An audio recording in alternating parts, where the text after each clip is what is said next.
humanity is itself now going through a near-death experience. And one of the things about near-death experiences is that they have a tendency to radically reconfigure our sense of what's important, our sense of values in life, our whole perception of what our lives are about. Nothing more transforms our souls than a full-on encounter with death. There's a kind of a spiritual threshold that we're needing to cross that requires us to really take in these realities.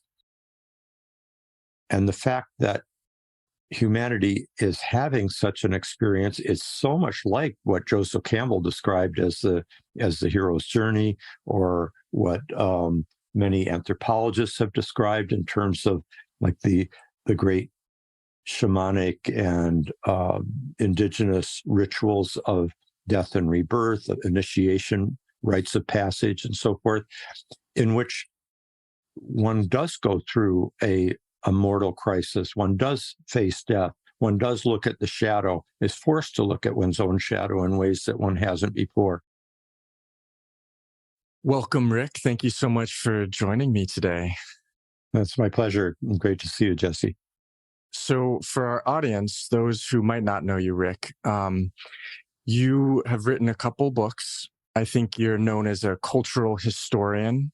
Your first book was a book called The Passion of the Western Mind, which is actually the book that I read about 15 years ago, and which caused me to move to San Francisco to study with you, as you founded a graduate program called Philosophy, Cosmology, and Consciousness.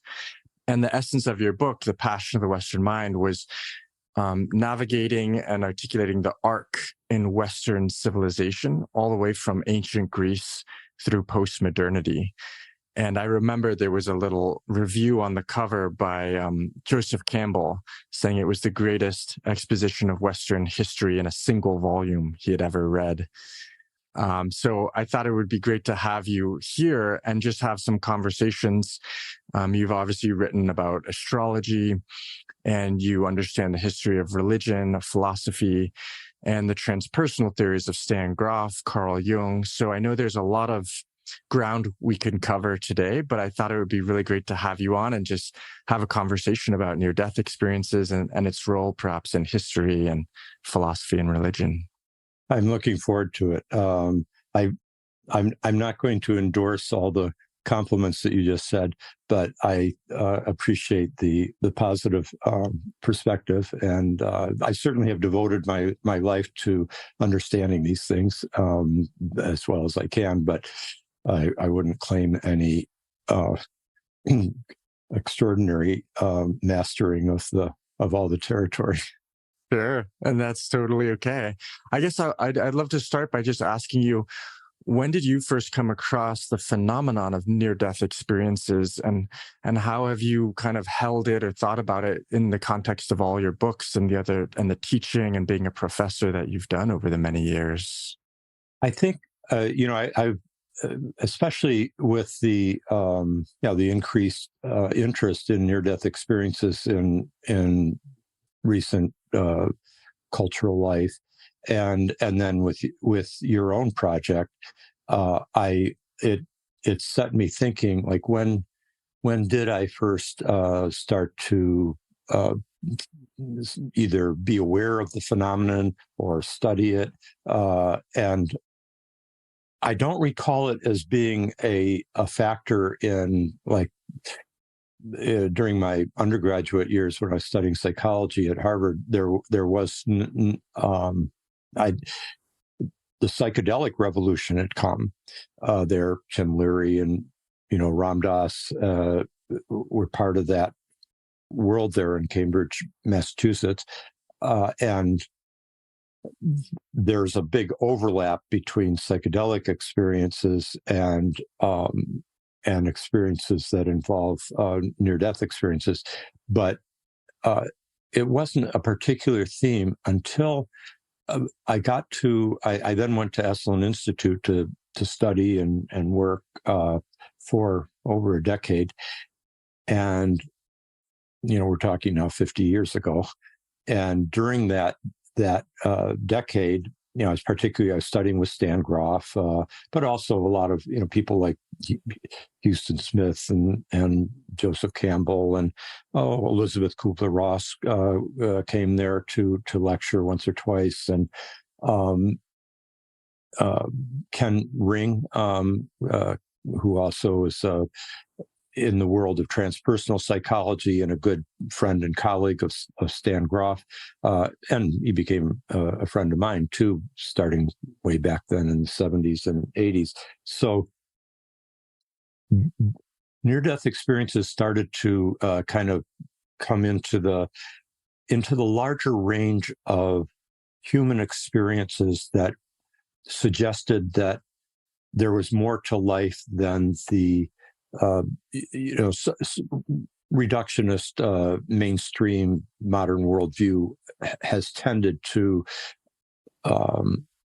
permit our access to, or our openness to, and that there was just a real I think when Stan Groff he would set up these big month-longs. Stan, by the way, is the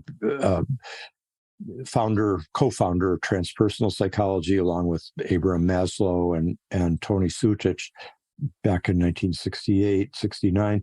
But then he was also the world's expert in psychedelic psychotherapy as a psychoanalyst and then a depth psychologist.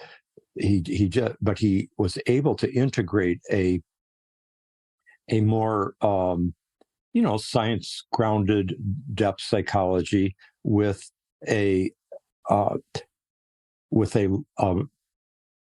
recognition that the religious traditions of the world, and particularly the mystical traditions of the world, and shamanic as well, were all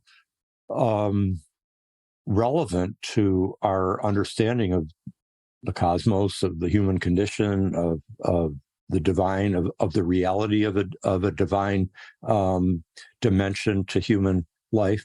And so that's one of the things that attracted me to come to Esalen was that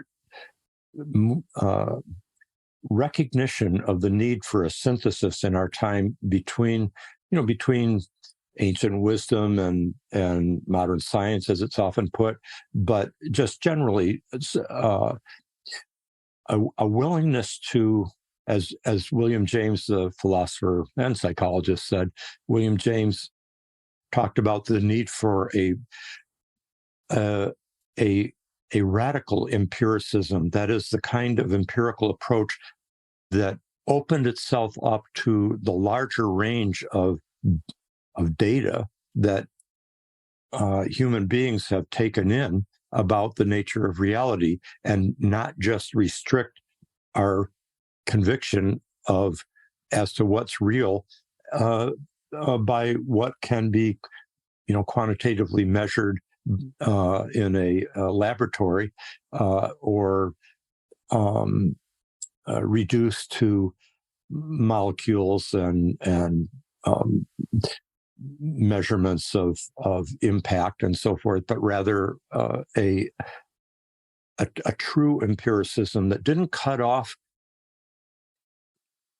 thousands of years of very powerful human experiences and observations that have been part of human culture. But there's a tendency in the modern to cut off as being unreal, as being a projection, as being a fantasy. There's a tendency to cut off all that which doesn't fit neatly into this rather narrow box of the materialistic reductionist worldview or paradigm.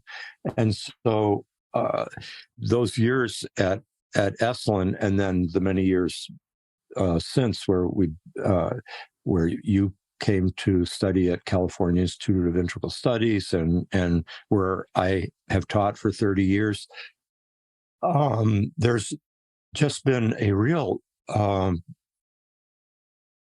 commitment to a combination of rigorous critical thinking and scholarship and research with this larger openness to the mystery of life and death, and not assuming that a certain limited set of assumptions that constitute the mainstream modern materialistic paradigm, that's the last word on what's real. I mean, it's what's called scientism, which is different than the true spirit of science, which is far more open to self-correction, to discerning and integrating evidence that might be anomalous to the current paradigm.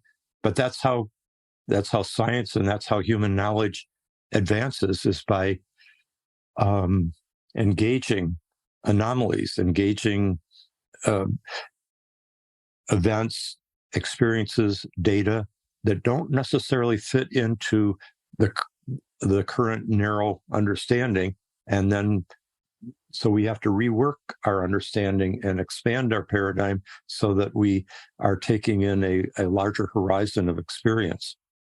So anyway, the years at Esalen Institute and California Institute of Integral Studies, and of course these are part of much larger communities of learning around the world, like the Scientific and Medical Network in England, or Schumacher there, or Findhorn in Scotland, or the Institute of Noetic Sciences here in California, and many Jungian associations and so forth, and of course the kind of associations that I'm sure you have engaged with, the near-death phenomenon.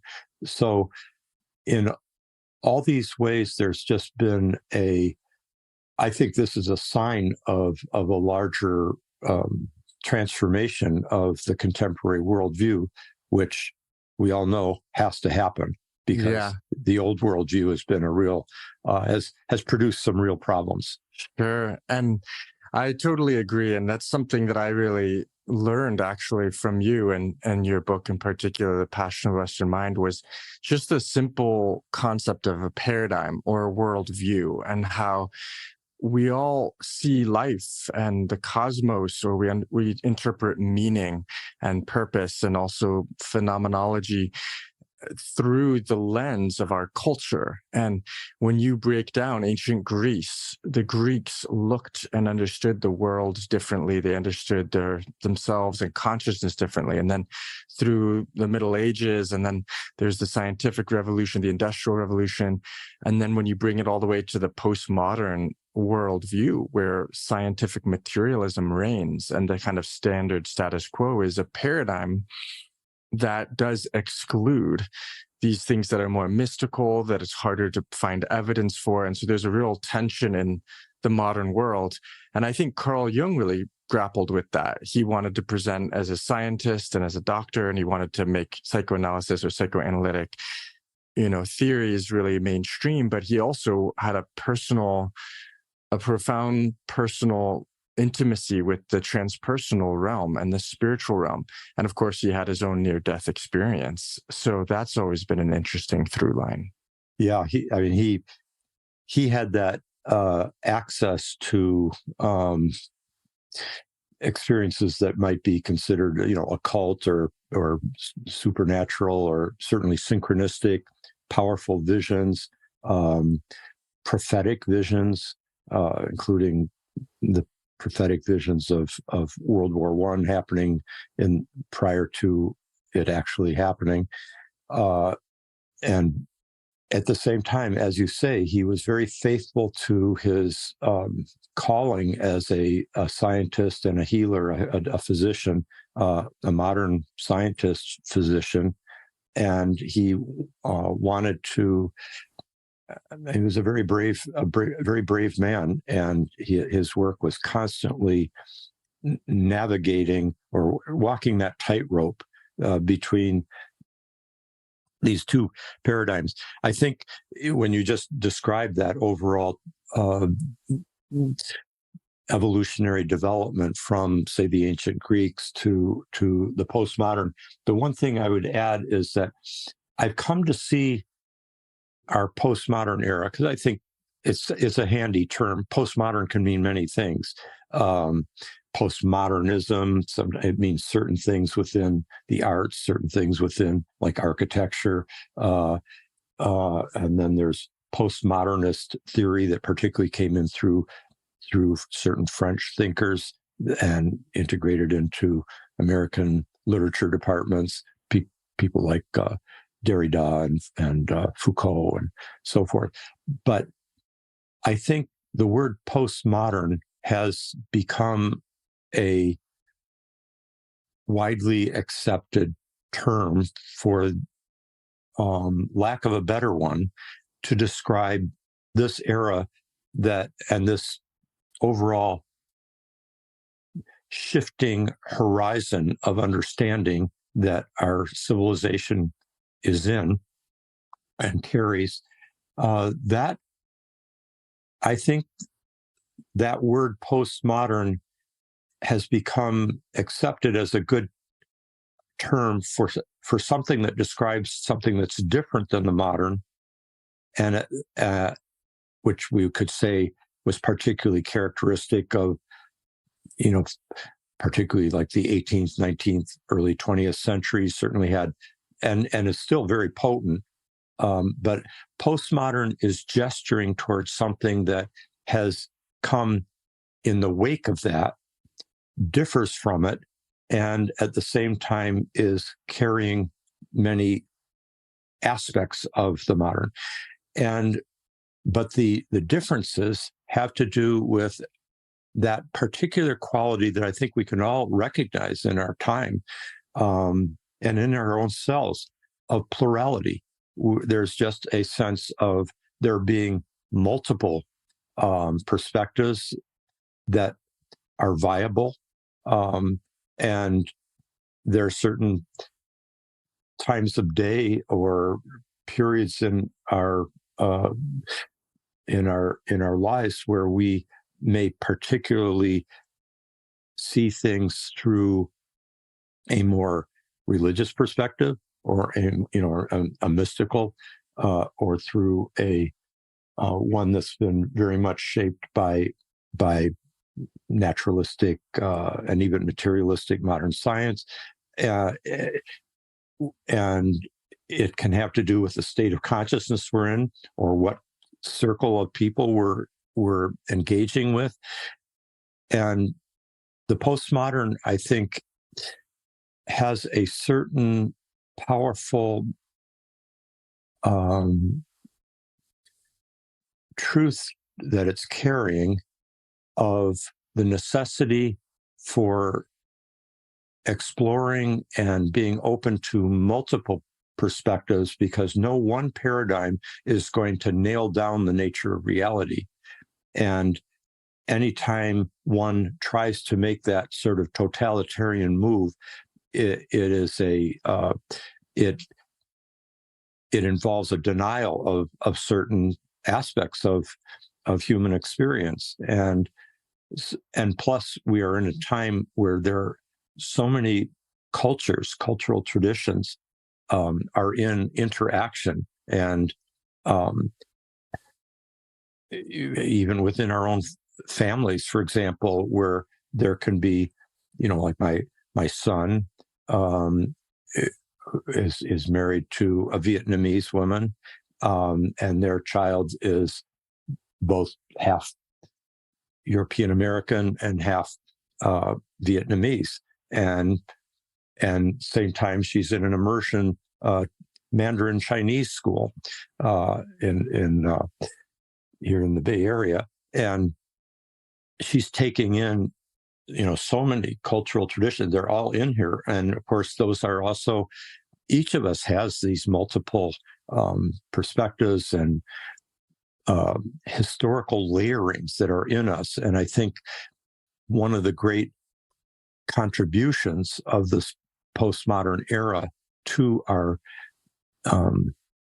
to our lives and to the possible future is a kind of dissolving of the old rigid assumptions about what's real that was constituted by a relatively narrow segment of humanity and a powerful segment, but not all of humanity and not all of any individual human person either. Right.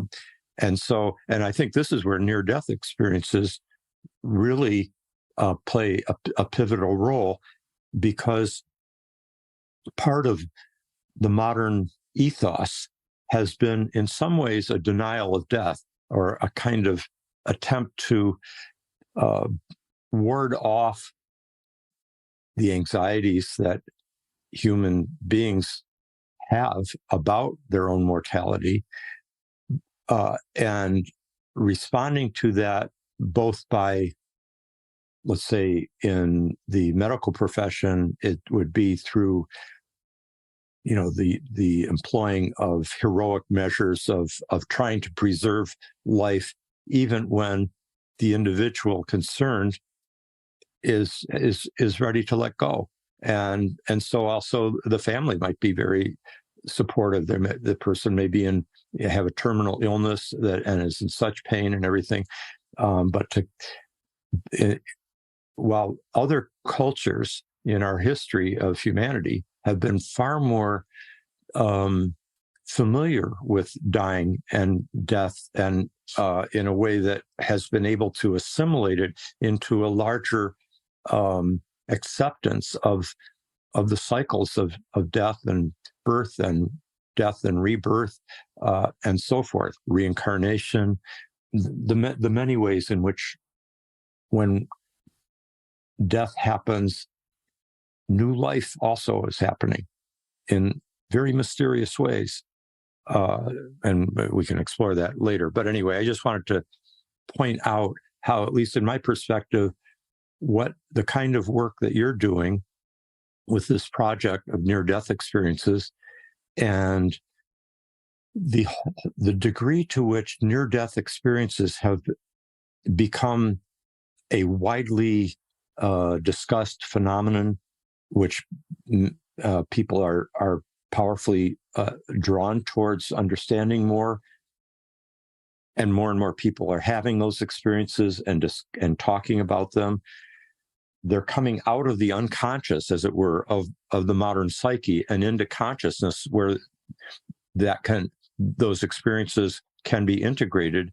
And when that consciousness comes in, that expanded consciousness, that integration, then you have the possibility of relativizing the narrower box worldview that we were in, and just seeing there, as Shakespeare put it, there's more things in heaven and earth than are dreamt of in our old philosophy. And so I think this phenomenon, by emerging at this time, is in some sense a sign of a kind of birth that's happening. It's a dying to an old identity that humanity is going through on many levels. There's so many crises that are pointing towards and impelling a kind of destruction and dying of our old way of being, our old way of identifying who we are in the Earth community and the cosmos, in our relationship to a spiritual world. And at the same time, there is a way in which certain phenomena, like the interest in the paranormal and near-death experiences and the interest in synchronicities, the extent to which, say, psychedelic therapy is now being integrated into the psychiatric and medical professions, countless other signs are there of a kind of shift in our cultural existence, a shift of very powerful kind.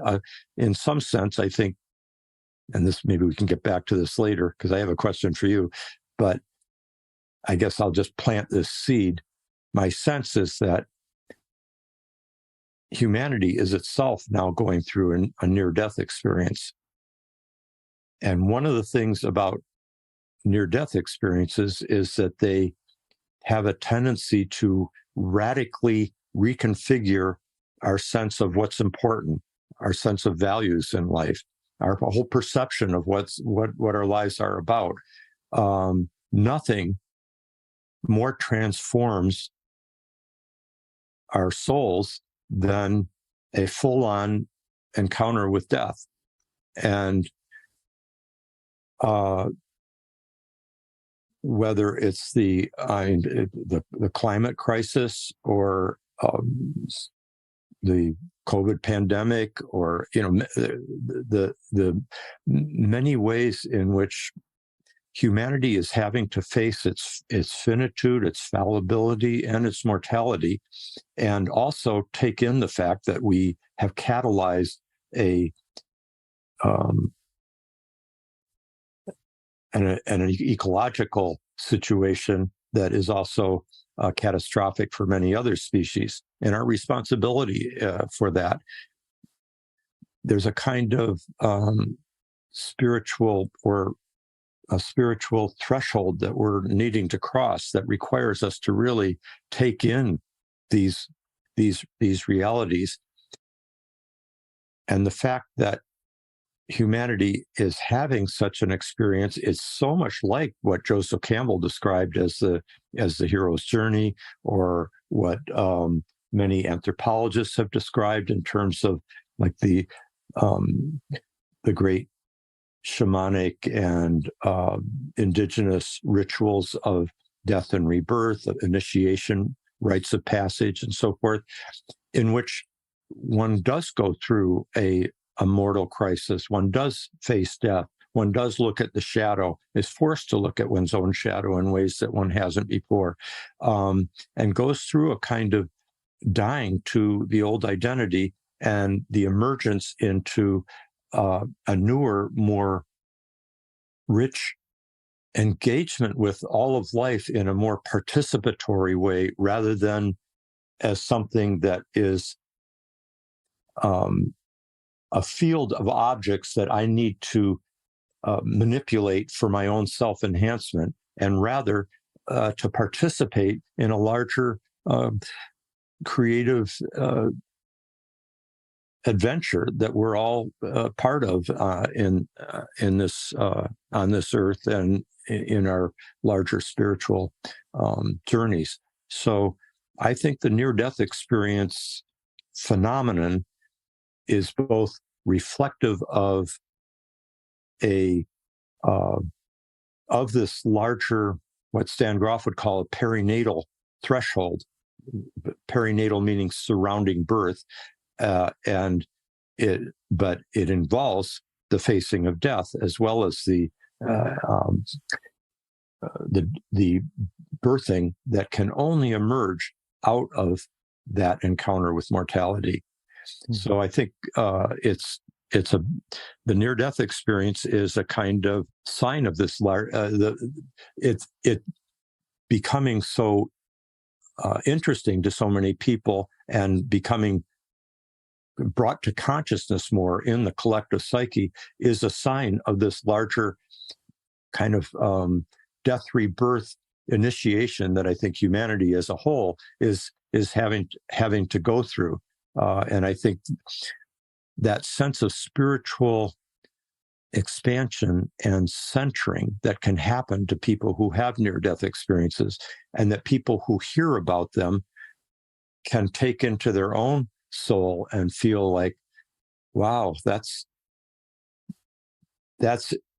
reassuring to know that there's something more here, and that on the other side of a very frightening seeming endpoint may be a whole nother dimension of existence that would place everything that we're going through in this life in a different perspective, and perhaps help us live this life in a more richly, profound and spiritually and morally elevated way. Now, I have a question for you, but you may have a question on all that long. Feel free to ask. Yeah. Yeah, I'm interested in what catalyzed your interest and also your brother Elliot's, like your interest in near-death experiences, not just as a kind of casual, well, that's an interesting thing, I'd like to, now that I've seen that interview or read that book, but you have developed this whole project, quite ambitious and admirable, that takes something catalyzed a deep interest on your part, and I'm curious what that might be. Sure. Yeah, I will say the impetus to actually start this channel, start Coming Home, was in part because of the catalyst of the experience my brother and I had of our mother passing in 2020. We were with her, holding her hands with our sister when she opened her eyes and looked out beyond us and past us and through us and leaned forward and squeezed our hands as she took her final breath. And that was after 24 to 36 hours of her being unconscious. And we heard bells and chimes ringing outside across the yard. It was an incredible experience. That closeness of death really activated us, and it was a big part of what caused us to kind of take action. However, we had been interested in this for many years prior to that, and I read my first book in college, so it must have been 20 plus years ago, Betty Eadie's book. I also read one by Howard Storm. So I started reading books by folks who had experienced near-death experiences for the last 20, 25 years, as well as watching on YouTube. And I think what interests me as somebody who's studied comparative religion and philosophy and depth psychology, and having studied counseling psychology and understanding psychotherapy, is that for me, NDEs kind of cut to the core of what most religions and spiritual traditions talk about. And I think it's kind of the perennial philosophy, one might say, or the mystical core of, William James talking about varieties of religious experience. And I think it transcends dogma for me. Everyone's NDE is different. Some might see that a reason for skepticism, like, oh, none of them really correlated and say the same thing. But to me, it's kind of like everybody peeks behind the veil and gets a unique experience. Of course, the commonality is that people talk about feeling as if they're home. That's why we called our channel Coming Home. People talk about the hyper reality of the other side compared to this side. They talk about unconditional love, the light. There's obviously these major themes that are pretty universal. And the idea that I loved what you said a moment ago about understanding, if we have some kind of understanding or experience of the other side, it could recontextualize the way we relate to this experience of being human. Of course, we don't want to transcend and avoid the realms of being human that are important. Relationships, money, work, suffering, like all these important things. But I feel like, the metaphor of like we're on a theater stage and we're playing these roles, and then we get off the stage and we take off our costume, and or the movie ends and the actors are okay, but during the play, during the film, we're so identified with our roles and our being these actors and actresses. It can just recontextualize it so we can maybe engage in this life more freely with playfulness and humor, and maybe it's not so serious even when things are really scary. So that's, I don't know, I've always just been fascinated, and it turns out I have an identical twin brother who's also been equally fascinated, and it's just a real privilege and a treat to talk to people who have had these experiences and get to help share the stories. Yeah, no, and it's a great pleasure to watch the two of you conversing about them. And I'm sure for those who haven't met you and your brother before they first watched, particularly that I think you did one conversation, one podcast. It was the one where you were discussing Plato and the near-death experience that he described at the end of the Republic. There was the two of you. I think you were wearing the same T-shirts, and of course, you look so alike. And it could easily. And honestly, when they make films sometimes about twins in which one actor is playing both, you guys look so alike that it could just seem like, wait a minute, is there just one person that's just kind of being filmed back and forth on this? It'll eventually come out that I don't have a twin brother. It's just me playing both. Yeah. Right. Part of the whole near-death hoax. Just right. So let me ask you, Rick. We're talking. I love what you said about our planet and our world, our humanity, kind of being at this crossroads, and how you liken it to a collective near-death experience. I've often thought about it's almost like hitting rock bottom in the 12-step, which can cause a transformation, but also NDE is a great metaphor as well.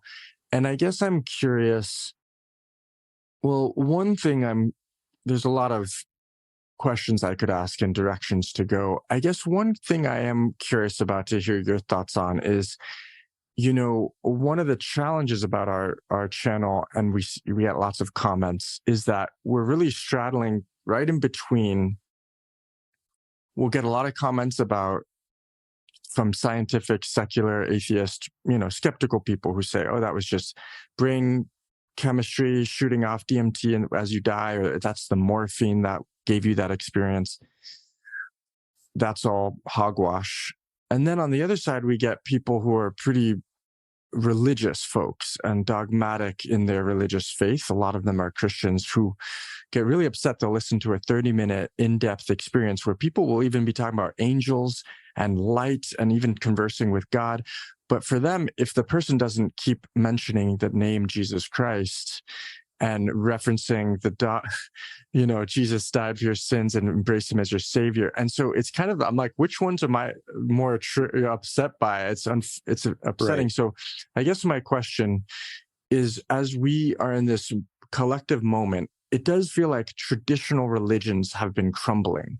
And do you see new things having emerged? There's kind of like different spiritual teachings. And I think it feels like we're all leaving the womb of these traditional axial religions. And yet we're looking to reconnect with the essence of these religions. But it's always unclear to me, do we leave these religions behind? Do we have to rehabilitate them and rejuvenate them? I'm just curious how you think about that. Yeah. Big, marvelous and important questions. First of all, I think addressing that in-between role that you find yourselves in, you and your brother, as you take in the comments from both sides. I mean, I know there's a lot of comments that are just purely appreciative of what you guys are doing, but there has been for the last couple hundred years, particularly kind of weaponized in the last century, a kind of battle between two fundamentalisms, one of various forms of religion and one various forms of scientism. And both sides in that battle are in a kind of self-created battle, in the sense that there's other ways of looking at this that don't involve such a rigid adherence to one particular interpretation of reality. Robert Bellah, the great sociologist of religion, who taught over here at UC Berkeley and wrote a wonderful magnum opus called Religion and Human Evolution. He said that the great mistake that's being made by both sides in a discussion such as what you were talking about there is the mistaking of one interpretation of reality for reality itself, and not keeping in mind that in a certain way we're all seeing through a glass darkly. None of us has, a complete God's eye view of everything, and so what's required is a kind of humility and a recognition. Again, there's more things in heaven and earth than are dreamt of in a particular interpretation of reality, in a particular paradigm or model of what we think is real. And now there's different reasons why each of those opposing forces. By the way, John Cleese, the great comic member of Monty Python, he did a fantastic send up of both sides in a very short little video called "The Scientist." That you can, if you just Google "The Scientist," John Cleese, it'll come up. It's like 2.5, 3 minutes long, but it's a work of genius in those 3 minutes. Rupert Sheldrake and I have often used it in our classes and stuff, just to exemplify this recognition of the rigid narrow-mindedness of both sides of this kind of a certain literalism, a certain fundamentalism, not recognizing just the mysterious, paradoxical, ineffably complex nature of reality, and thinking that this one perspective has somehow been able to nail down what's possible. And if you tell me anything that doesn't fit into that narrow perspective, then you're either threatening my religious piety, and therefore you must be demonic, or on the other side, you're totally delusional because these experiences don't fit my limited understanding of what's possible in the material world. So you have these two warring fundamentalisms. Now, each one has its own reason for being held on to. I think what happens, Jung made the point of how absolutely crucial the encounter with the numinous or the sacred is. It's any profound psychological healing ultimately involves some encounter with the sacred, and he recognized that, and that requires a kind of either a deep self-exploration or the sudden grace of an epiphany, but it the numinous, when it comes, has such power, such a sense of, wow, something's so valuable, so important. So it just, it is illuminated with a kind of depth of significance, of meaning, so powerful that it's very important for me to stay connected to it, because that's way more important than everything else in my life. I can see that. I now have experienced something. This is such a individual who's had an experience of the numinous in whatever form. It could come as a sense that Jesus has saved them from a fallen, from a life that seemed to be trapped in drunkenness or addiction or failure of various kinds. And now this sense of being reborn through the grace of Jesus is so important, so valuable. And there can be the sense that this is the way. And if anybody else tries to tell me, well, there's a lot of ways that one can have an experience of redemptive transformation, that can be felt as, oh no, wait a minute, no, this is the only way, because that's the devil's way. If it's not the way that I've learned in my particular tradition or church or local society, and through my experience, it's not just wrong, it's demonic. Okay, so that's one, and I think that's one way of understanding what's happening with fundamentalist reactions to like near-death experience descriptions. But I think what we have to keep in mind is that they've had an experience of the sacred, of the numinous, that's so valuable to them. It's like an umbilical cord to the spiritual, to the transcendent, and they're going to hold on to that because in some sense their whole sense of identity and personal worth is tied to that particular grace that came in through a specific symbolic tradition, and they don't want that threatened. So in some sense, it's a kind of childish reaction, but it's an understandable one if you just haven't had enough exposure to the larger range of human experience of the mysterious and of the mystery of the numinous. On the other side, those who are extremely tied to a kind of literalist skepticism, they often are coming out of feeling trapped by, say, Christian fundamentalism or something like that, or could be, Jewish fundamentalism or Islamic or something like that. But it's sometimes it's their parents or the family that they're breaking away from. But it's at a deeper level, it's the whole society, in some sense, went through a kind of feeling of liberation from the constraints of an all-governing church in the Middle Ages, coming into the Reformation.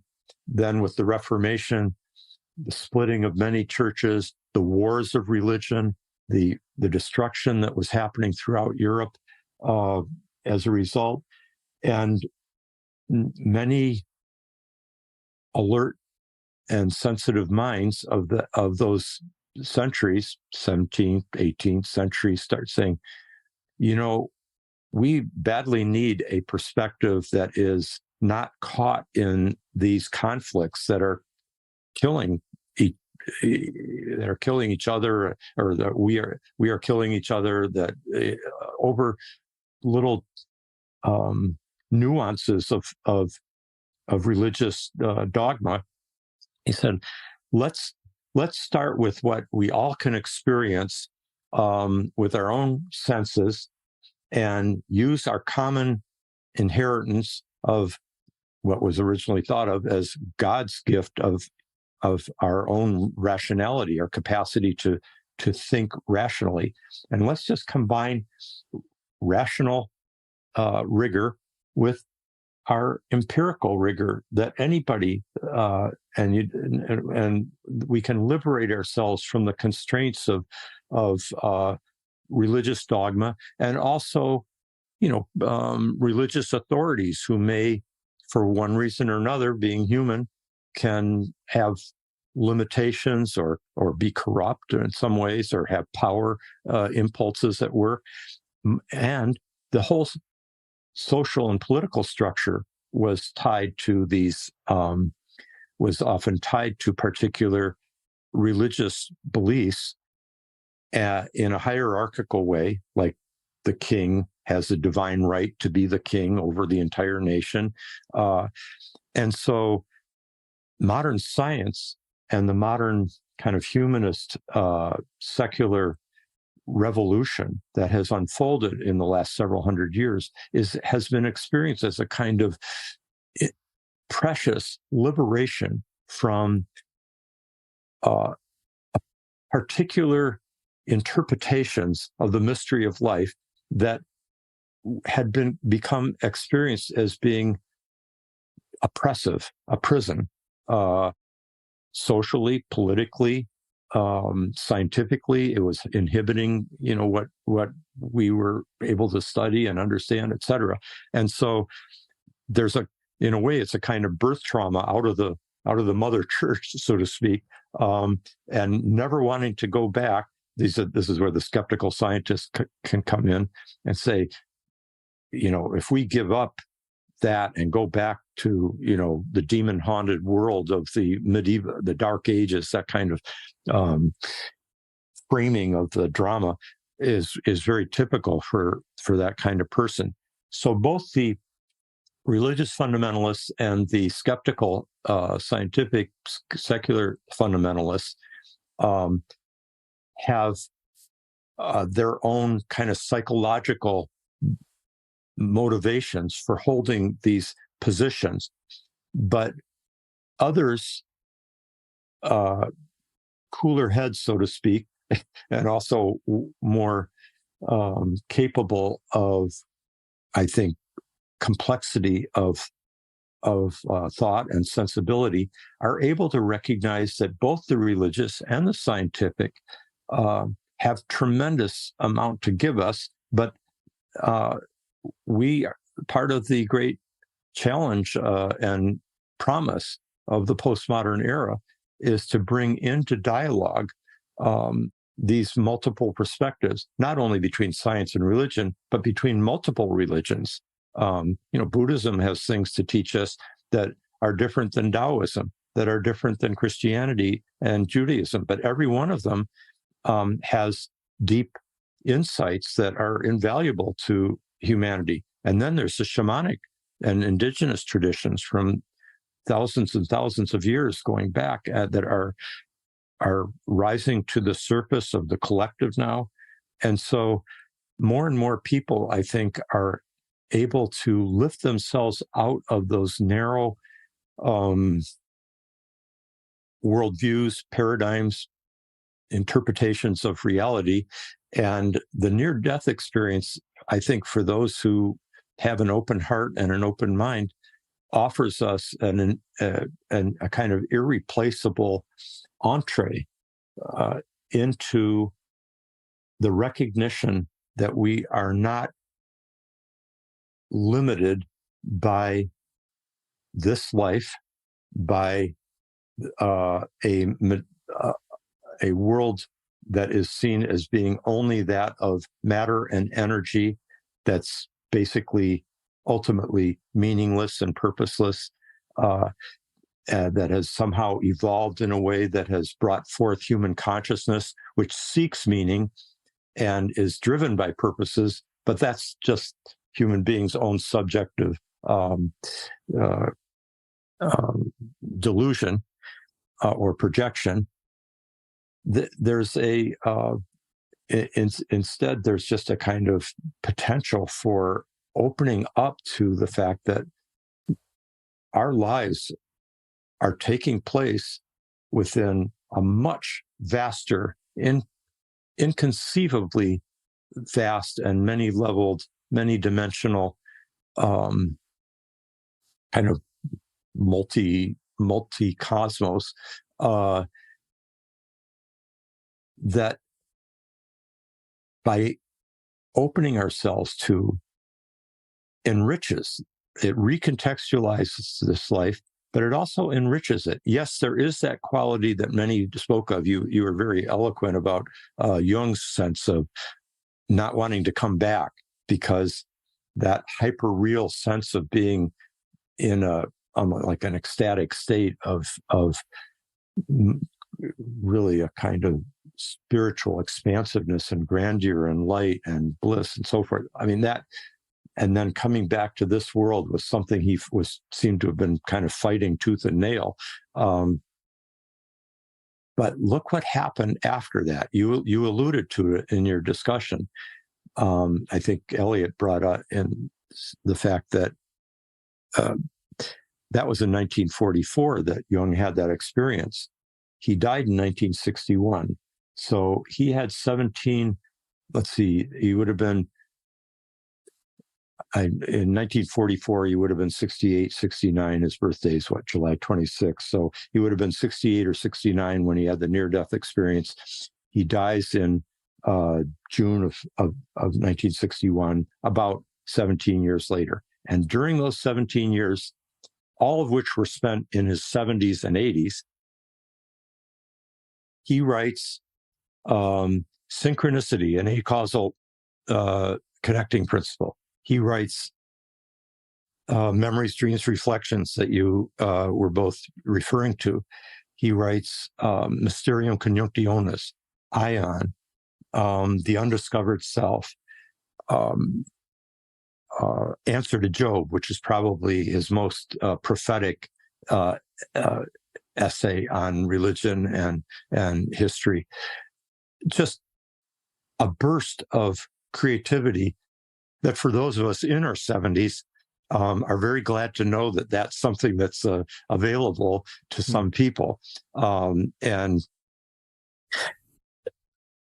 I cannot help but think that as he came back from his near-death experience, and I think he wrote a little bit about this, that he had the sense that with his remaining years, he wasn't going to tiptoe around things so much, but he was going to speak more directly to the truths that he felt that he had experienced and he wanted to communicate now. There wasn't so much reason now to kind of hide behind, really slightly overly abstract descriptions of things, et cetera, but really like just say, here's what I actually think is going on with greater authentic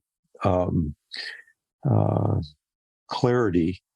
And it clearly catalyzed a period of immense creativity that's been very influential. I mean, many people, I mean, even the structure of it's the nature of the psyche, his kind of overview of the psyche, that was written also after the near-death experience. So those 17 years of creative flourishing on his part are to a certain extent traceable to, I think, a certain liberation that he went through interiorly as a result of the near-death experience, even though coming back to this world was something that he resisted. I think that he embraced his return ultimately and was able to, as many people do who have near-death experiences or who have some kind of transformational sense of having faced mortality and being coming into contact with a larger spiritual reality. Many people come back from such experiences not with a sense like, oh, I just can't wait to die. I am so uninterested in, my children, my spouse in life. In rather, it's like, seeing the trees, the birds, the grandchild that's born or whatever with new eyes and with new levels of appreciation. And also because one has broken through that kind of boxed in buffering that the modern self has done, you're more in touch with the well springs of creativity that are coming from the universe itself, which we're all an expression of, but we constrain ourselves from accessing by our limited worldview, our buffered psyches that cut off too much of the full mystery of things and suppress it into the unconscious, where it tries to get through in dreams and visions or the psychedelic experience, but it keeps being sort of suppressed. And so people who come back from these experiences often have gone through a kind of shift in their psychic structure so that I think of it as being, instead of being planted now still in a separate planter from everything else, you're now planted in the earth itself, which is the cosmos itself, and you can be nourished by the soil, the water, the air in a more flourishing profound way, because you're not locked up in your own skin encapsulated ego, to use That's Alan Watts's term. right. And I do think it's interesting, a lot of people come back from near death experiences and they have profound. That's one of the most interesting things to interview and talk to people, is to hear how it then impacted them and how their life changed. They changed careers. They could, and some of them do go through depression and feeling like this is a cardboard box. I think Jung, for weeks, he said it took him 3 weeks to decide to live again after his NDE, and everything felt like a box. He kept calling it like a box system, cardboard, like two-dimensional. But of course, once he did, it's incredible to realize how productive and inspired he was in the last 17 years of his life. I am curious, just to return to this idea of where we are collectively, and you talk about, this idea of this metaphor of we're going through a collective death rebirth or a near-death experience. And I'd love to hear you unpack that a little more, as well as, like, I know you've taught about this kind of larger movement that we're going through from the participation mystique and into like an enchanted space. And we're kind of in this arc. I was wondering if you might just speak a little bit to how you see the current moment that we're in. Right. Well, of course, that's a course in itself, or a lecture or a book, or more than one lecture. But I could just say a few words about it to kind of depict some of that vision. I just want to say, in a quick supplement to what you were saying about Jung, or we were both saying about Jung after he came back.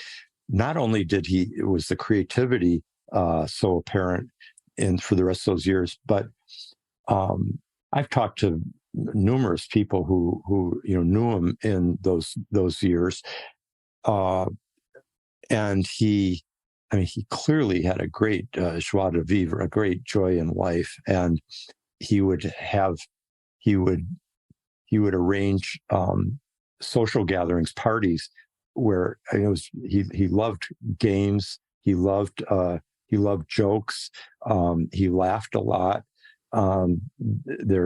He had, even though he had a great love of solitude, like in that tower that he built there on the side of Lake Zurich at Bollingen, but at the same time, he clearly, he loved masquerades, and when he would talk to his English language patients, he would always want to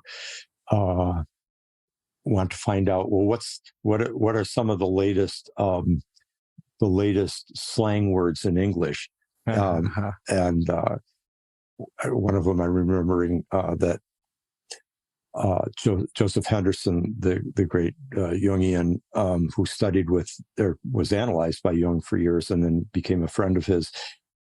He said, I asked him, can he remember any of those when he would ask him about what examples of slang, and he said, yes, one was, she fell for him like a ton of bricks. He loved that one. He just thought that was just the greatest phrase coming out of the English discourse. So coming back to your much more weighty question about the whole evolution, really, of human consciousness and where we are. What I'd like to say is that, it seems that humanity was nourished by for many centuries, by perspectives, rituals, social, religious, tribal communities that involved a kind of sense of deep embeddedness in the community rather than individual identities. There was much more a sense that my identity was defined by my place in the tribe. And I can't think of myself as separate from that, but also that the human tribal community is embedded in a world of nature and spirits and ancestors that live within the land and the water, the animal spirits, the forest, etc. And in ritual states, one could enter into this larger kind of spiritual life of the whole nature, human beings, the natural world, which these weren't seen as separate, but nor was the spiritual world seen as separate. There was what anthropologists call a kind of hovering closeness of the mythic dimension in everyday tribal life, and in rituals, the powerful spirits and so forth could enter right into the person or into the tribal, the dance, the extraordinary states of consciousness that they would all enter into. And that was a kind of frame of reference that deeply shaped our evolution for millennia. And then there was a sequence of very powerful stages. The great archaic civilizations like ancient Egypt, Mesopotamia, and so forth came. Complex civilizations, the much smaller world of the tribe now expanded to empires, but kind of the pyramid is the great graphic symbol in a sense of these hierarchies. The pharaoh is at the top, the king, the queen, the aristocrats, and so forth, going all the way down. But that the king, the pharaoh, has an identity with the divine, like they are the god, or they are the son of God, or the child of God. And they have a special connection to the stars, the celestial deities, and so forth, the astral powers. And there started to be a kind of separation from the previous, what you described as a participation mystique, the mystical participation in the local land and the ancestral spirits and so forth. That all of there's more of a kind of, it's starting to elevate in the sense of the divine is getting kind of located higher into the cosmos, and higher in the hierarchy, the social hierarchy, which creates these very dynamic civilizations out of, our literacy and architecture and the arts and astronomical observations, astrology, astronomy. All these start emerging at this point. But then there's the great axial revolution, which just across the globe, whether it's in Buddhism and Hinduism or in Judaism and ancient Israel, in ancient Greece,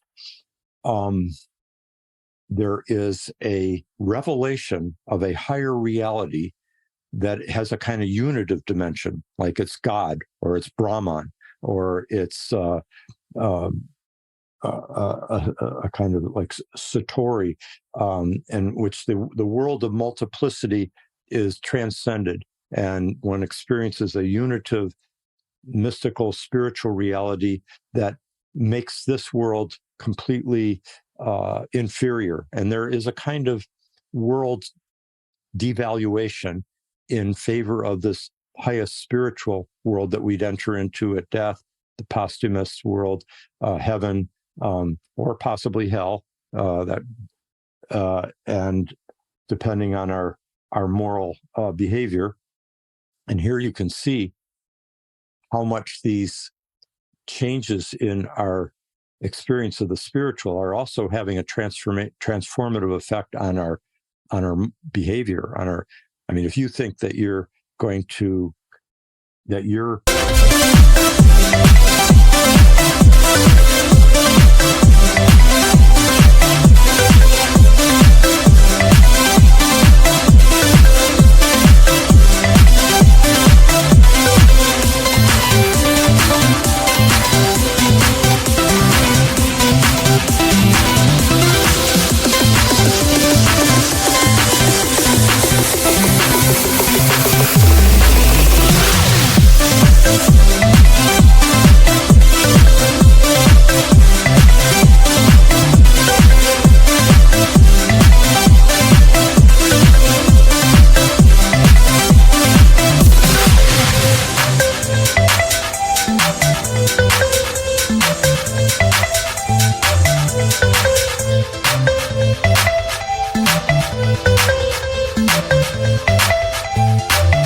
actions, including little ones inside your mind, might determine whether you go to eternal damnation and timeless suffering of the most excruciating kind forever and ever, or you're going to go to absolute bliss, to be elevated into heaven by God and being with the angels and so forth.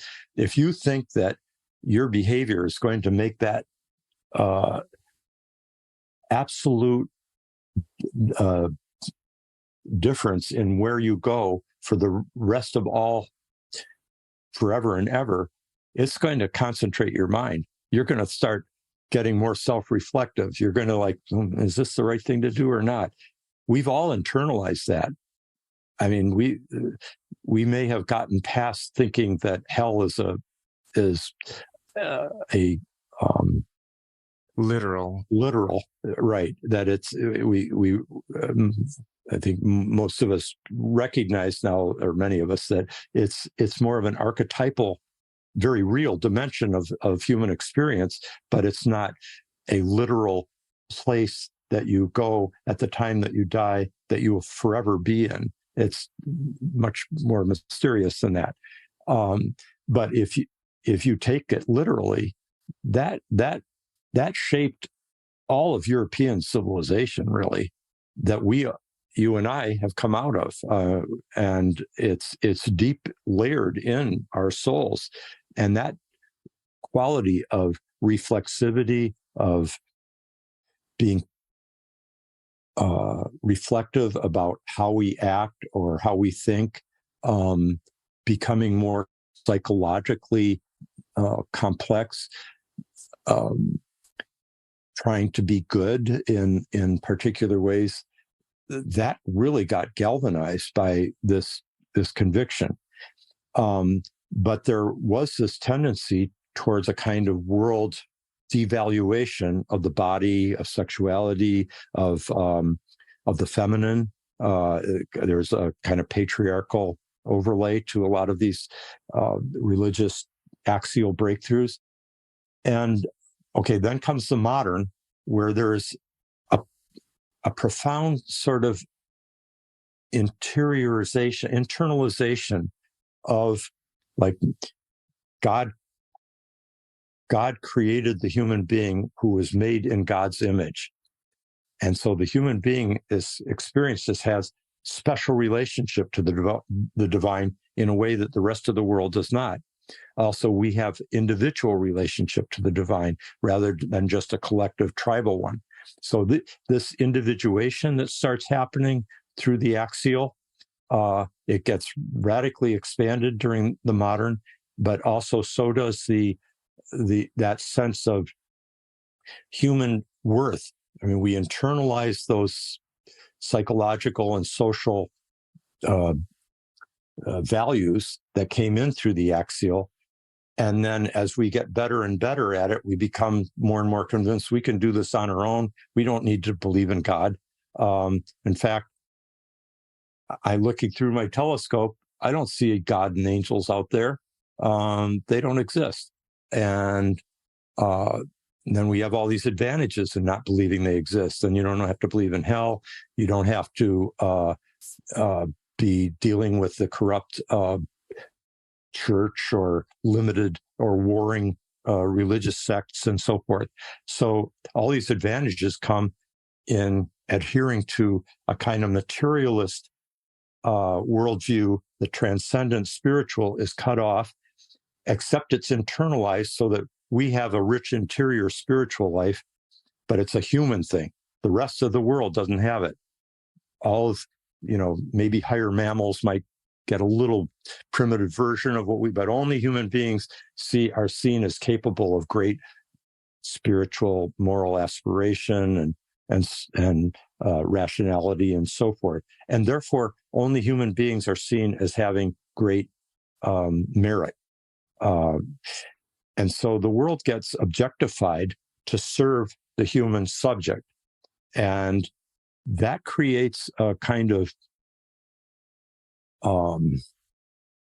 hubris, a kind of inflation that has proved to be very destructive, because it turns out that we're not the only powerful sensibility in the Earth community, and our actions coming from this objectifying, exploitative perspective have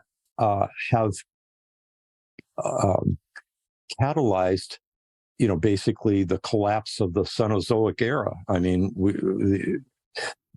the extinction of species, the melting of the ice caps and glaciers, the radical climate change, and so forth. And so, what's positive about our time, even as climate change and pandemics and so forth are coming so intensely into our consciousness, there is also more and more awareness that the kind of way we have acted in modernity through the technological, industrial,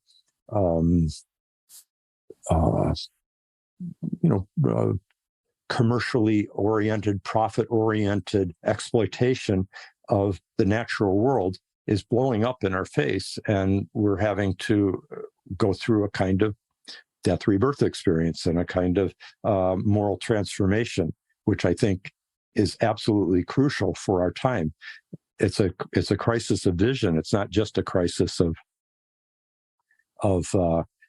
material reality. So what I see now is that everything from the feminist revolution to multiculturalism and renewed empowerment and dignity of great indigenous spiritual traditions, shamanism, the deep ecology, and the recognition of the necessity for a plurality of perspectives, religious, scientific, aesthetic, and so forth, to begin to do justice to reality. All these are part of what I see as a new kind of postmodern moral ethos that is emerging. But it can only, when we talk about Martin Luther King often talked about the arc of the moral universe. It's long, but it's bending, he believed, towards justice. He's quoting from a great abolitionist and feminist transcendentalist philosopher, minister of the 19th century in America called Theodore Parker.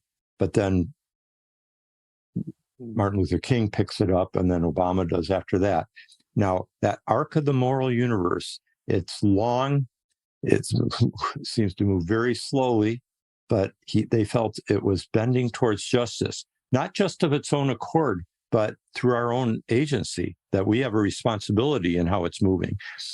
And what I've come to feel more and more in these recent decades is that arc of the moral universe in our own postmodern era involves a descent, that we're going through a great descent, a descent into the deep psyche, a descent into facing mortality, the near-death experiences being part of that.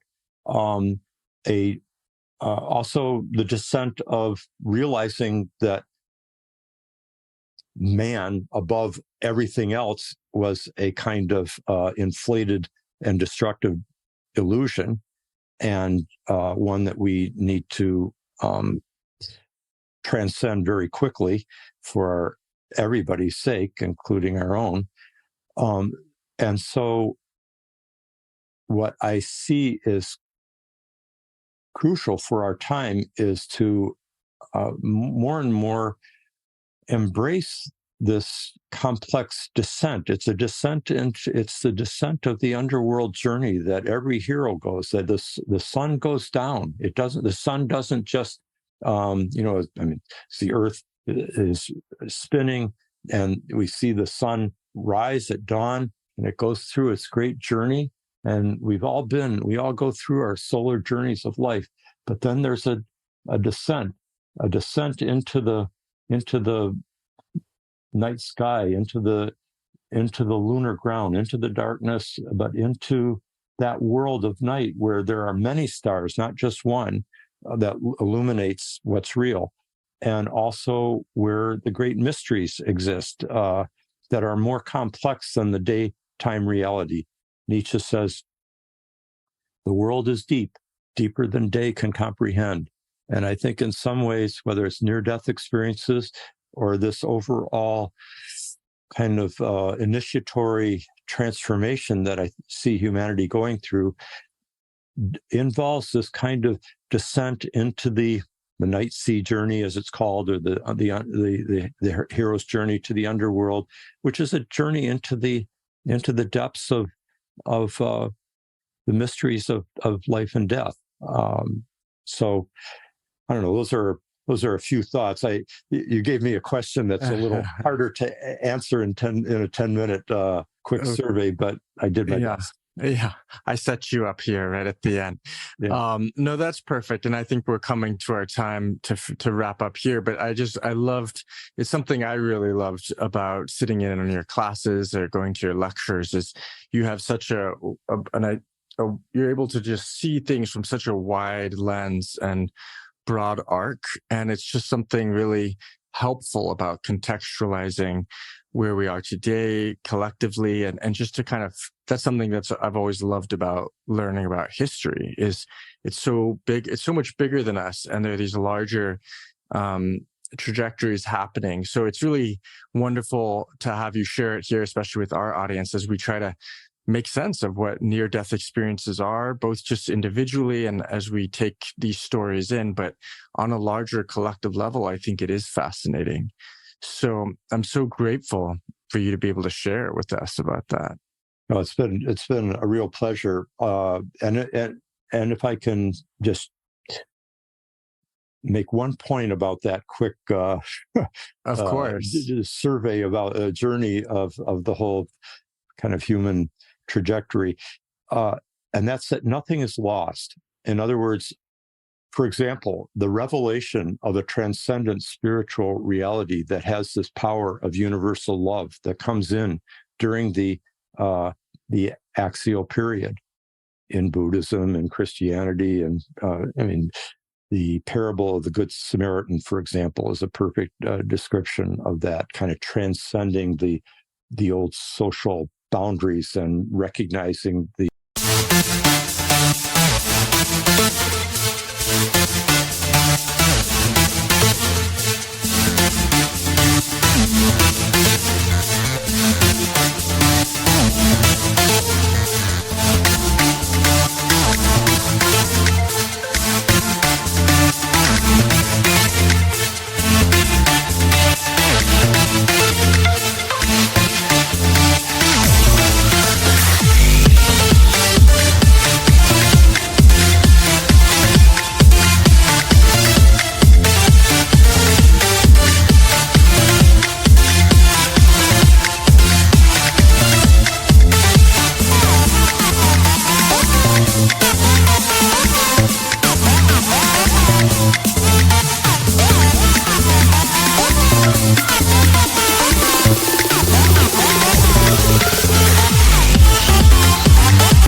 universality of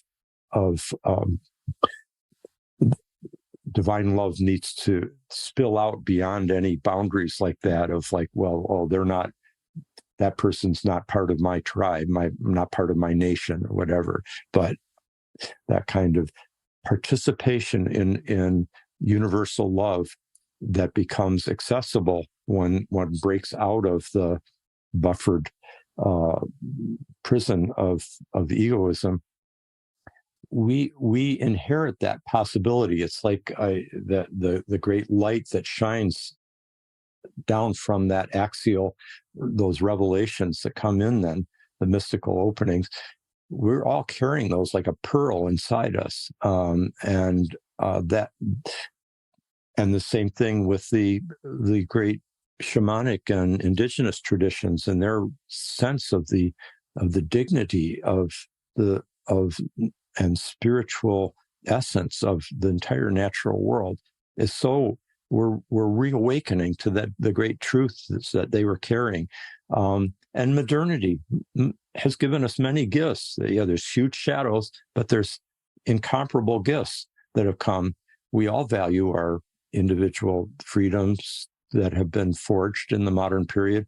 We value having anesthetics or being able to talk to each other here long distance on the Zoom computers, internet, and so forth. And many other even more important things that have emerged through the modern development. And so I think what I'm trying to describe is that not a kind of we need to reject that entire trajectory. That's kind of what the modern did, which is, everything else was primitive and needs to be superseded by us, by our modern revelation of what's rationally really true. And our challenge is to somehow to integrate the whole, to come into to expand our sympathetic imagination, to be able to enter into multiple perspectives and multiple eras, and take in the larger nobility of the human journey, and of the evolutionary journey from the Big Bang, great flaring forth, and all of Earth's evolution and animal evolution, plant, etc. It's just a grand, incomparably magnificent evolutionary journey that we are all participating in. And to cut ourselves off from any part of it is to impoverish ourselves and the future. Yeah. Beautifully said. Well, thank you so much, Rick. There's so much here that we could probably talk for hours. So some point down the road, it'd be great to have you back on and continue the conversation. But thank you so much for taking your time today and joining me. Thanks, Jesse. It's always a pleasure to converse with you, and I always learn from you. I love how clear and articulate, and you've got this beautiful combination of I don't know, quiet modesty and quiet confidence that I really admire, and you're doing great work. So it's anytime, it's always a pleasure to be in conversation with you. Thank you so much, Rick. Well, take care and talk to you soon. Talk to you soon.